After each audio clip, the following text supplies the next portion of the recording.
안녕하세요, 와트맨입니다. 러시아의 우크라이나 침공 전환과 국제 지원 및 제재 상황 전해드립니다.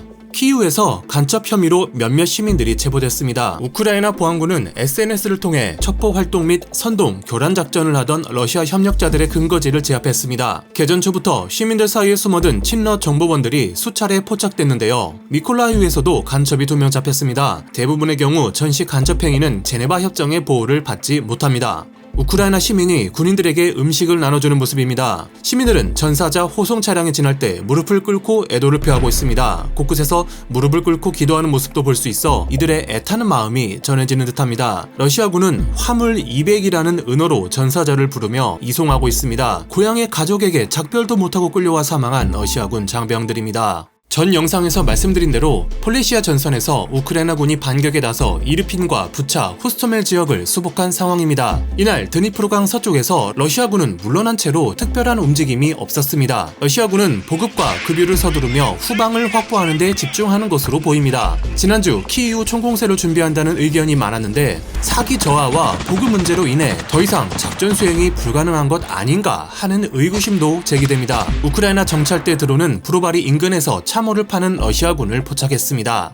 노던 전선 체르니히우에서도 양군의 충돌은 없었습니다. 체르니히우는 여전히 부분 포위된 상태입니다. 수미에서는 키이우까지 늘어진 길고 긴 보급로를 놓고 양군 간의 충돌이 계속되고 있습니다. 이날 트로스 얀네치에 매복해 있던 우크라이나군이 러시아군 호송대를 공격, 군 장비를 파괴했습니다. 다음은 슬로보다 전선입니다. 며칠 전 이지움을 장악하고 슬로보얀스크 방향으로 기동하려던 러시아군이 더 이상 나아가지 못하고 있습니다. 이지움 북부를 벗어나지 못하고 있는 것인데요. 도강을 해야 하는데 우크라이나군이 교량을 끊고 이지움 남부에서 저항하고 있기 때문에 쉽지 않아 보입니다. 이날 우크라이나 8일 공소여단과 9호 항공돌격여단의 협공으로 러시아군에 큰 피해를 입혔습니다. 우크라이나군이 매복 공격으로 러시아 보급대를 타격하는 장면이 자주 확인되고 있습니다. 우크라이나는 이지움을 반드시 수호해야 하는 입장에 있습니다. 이지움이 완전히 러시아 수중에 떨어진다면 안 그래도 포위되고 있는 동부군의 후방을 내주는 꼴이라 보급망도 잃고 포위 속도도 빨라지는 위험이 있기 때문입니다. 동부에선 느리지만 러시아군의 우크라이나 동부전력 포위 작전이 계속되고 있습니다. 러시아 국방부가 루비즈네로 진입했다고 주장했는데요. 그러나 이들이 공개한 영상에는 도시 외곽만 비춰지고 있는 게 확인됐습니다. 우크라이나 국방부는 러시아군이 북부 외곽에 진입했고 도시 남부는 우크라이나군이 방어하고 있다 밝혔습니다. 우크라이나군이 급히 전력을 증강한 크레민나와 세베로도네츠크에서도 러시아군이 진입해 전투가 벌어지고 있는 것으로 확인됩니다.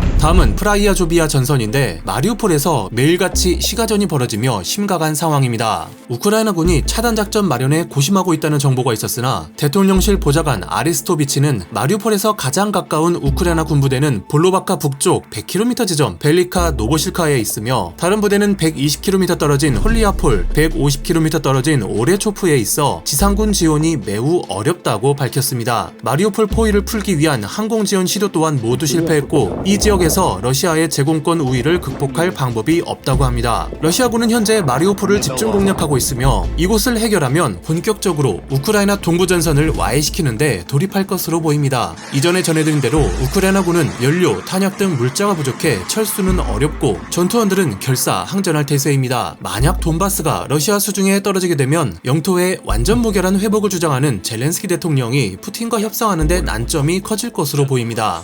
러시아군은 현재 마리우폴 동부 정부 건물을 점령했고 아조브스탈 철강 공장에도 진입했다고 주장했습니다. 우크라이나 대통령실 자료에 근거하면 베르단스크, 마리우폴, 폴로이 인근이 모두 러시아군의 지배에 들어갔습니다. 해당 지역에서 우크라이나군은 모두 철수한 게 확실하다는 정보가 있습니다. 벨라루스의 의용대가 마리우폴을 지원하겠다고 성명을 발표했습니다. 벨라루스에도 러시아에 흡수되는 걸 반대하는 반러 세력이 존재합니다. 도네츠크 방면에선 러시아군이 아우디 이우카, 베르 노토레스케, 크림스케를 막고 있는 우크라이나 군 전선을 돌파하려 했으나 실패했습니다. 조지아가 러시아에 뺏긴 남오세티아에서 돈바스로 이동 중인 기갑부대가 포착됐는데요. 러시아가 남오세티아에서 군을 빼내 돈바스 전력을 보충하려 하고 있습니다. 조지아가 이 틈을 이용해 반격해야 한다는 말도 나오는데 충분한 전력이 없는 것으로 보입니다. 오데사까지 함락된다면 러시아는 트란스니스트리아, 우크라이나 남부와 동부, 아파지아, 남오세티아를 공화국으로 만들어 러시아 연방에 편입시킬 가능성이 있습니다. 자포리자에서는 큰 움직임은 없습니다. 다음은 남부전선입니다. 미콜라이우에서 우크라이나군이 헤르손 수복전에 나섰다고 전 영상에서 말씀드렸습니다. 오데사로부터 미콜라이우에 28기계와 여단도 지어놓은 것으로 파악됐습니다.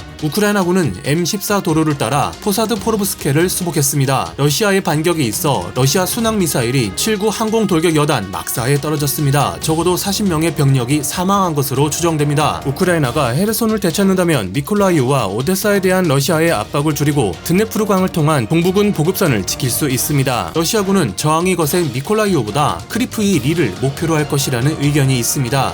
스니 프리브카에 주둔 중이던 우크라이나군은 이곳으로 이동 중이던 러시아군 보급 호송대를 또 매복 공격했습니다. 다음은 국제 지원 및 제재 이슈입니다. 2018년 월드컵 결승전을 개최한 모스크바 류즈니키 스타디움에서 크림반도 합병 8주년 기념식이 열렸습니다. 9만 명이 넘는 관중과 음악이 어우러진 축제판에서 푸틴은 하얀 터틀넥에 패딩을 걸친 간편한 차림으로 약 5분간 돈바스 지역에서 일어난 학살을 멈추는 게 자신들의 목표이며 모든 계획을 분명히 완수할 것이다. 우크라이나 시민들이 러시아군을 반기고 있다는 주장을 늘어놓았습니다. 푸틴은 애국심을 강조하며 러시아 소년들이 싸우기 위해 전쟁에 나가는 게 애국심의 증거다. 서로 어깨를 나란히 하고 의지하면서 형제처럼 전장의 총탄을 서로의 몸으로 막아주고 지키고 있다고 주장했습니다. 한때 유명했던 미녀 검사장도 우크라이나 침공에 참가한 것으로 알려졌는데요. 거리에선 푸틴을 지지하는 러시아 시민들이 인산인해를 이루었습니다. 현재 러시아에선 애국심을 고취하는 관주도 프로모션이 한창이며 반대로 반전 시위자들은 체포되는 청소 활동이 전개되고 있습니다. 시위 형태가 1인 무건 시위로 바뀌었다고 하는데 경찰과 눈만 마주쳐도 시위자로 의심사 조사받는 상황입니다. 계속해서 우크라이나 소식 전해드리겠습니다. 감사합니다. 와트맨입니다.